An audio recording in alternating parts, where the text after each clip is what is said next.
Assalamualaikum warahmatullahi wabarakatuh. Kembali lagi bersama saya Adinda Amalia Fauza, NIM 8775327751.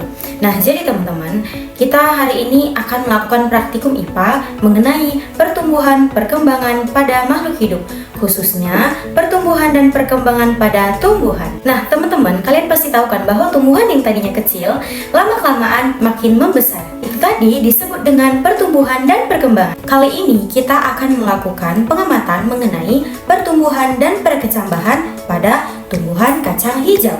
Karena di daerah saya sulit menemukan kacang merah, saya menggunakan kacang hijau. Nah, untuk mengamati pertumbuhan dan perkecambahan pada kacang hijau, di sini saya sudah menyiapkan beberapa alat dan bahan. Yang pertama ada gelas atau dijadikan sebagai pot. Yang kedua, air secukupnya. Yang ketiga, kacang hijau yang sudah saya rendam kurang lebih 1 malam. Ada juga gunting. Kemudian ada tisu. Langsung saja pertama-tama kamu gulung tisu, atau bisa langsung kamu letakkan saja di pot atau gelas plastik ini. Nah, saya meletakkannya, saya lipat terlebih dahulu sebagai media saringnya. Masukkan ke dalam.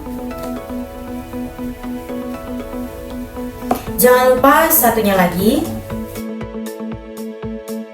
Selanjutnya, untuk di bagian dinding gelas ini akan saya letak seperti sebelumnya, tetapi saya lebarkan terlebih dahulu dan saya buat seperti ini. Nah, seperti ini ya teman-teman. Jadi, di bagian sela-selanya ini kamu kasih ruang agar bisa meletakkan kecambah atau kacang hijau tadi yang sudah direndam. Seperti ini ya teman-teman. Atau mungkin kamu bisa menggunakan gunting ketika berlebihan pada tisu ini. Oke, lakukan yang sama pada botol selanjutnya. Langkah selanjutnya adalah memasukkan kacang hijau yang sudah kamu rendam tadi kurang lebih 1 malam ke dalam atau ke bagian sela-sela tisunya.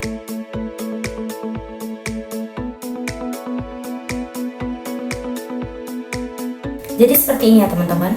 Biji pada kecambah itu diletakkan pada sela-sela tisu. Selanjutnya, kita bisa meletakkan air secukupnya pada kedua botol atau pada kedua gelas yang sudah kita isi dengan kecambah. Kita tambahkan sedikit demi sedikit ya teman-teman. Jadi teman-teman, untuk menambahkan air tadi ke dalam gelas ini tidak perlu terlalu basah atau tidak perlu terendam, hanya saja bagian tisunya cukup terbasah semuanya.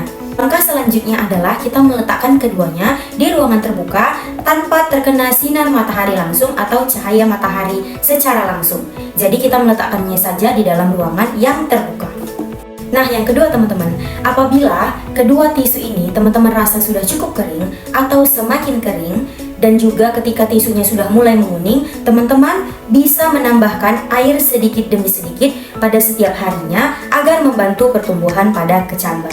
Selanjutnya kita akan melakukan pengamatan mengenai pertumbuhan dan perkecambahan pada kedua pot ini kurang lebih selama 7-14 hari, sampai dirasa kacang hijau atau kecambah ini mulai tumbuh membesar. Yuk kita amati perkecambahan ini.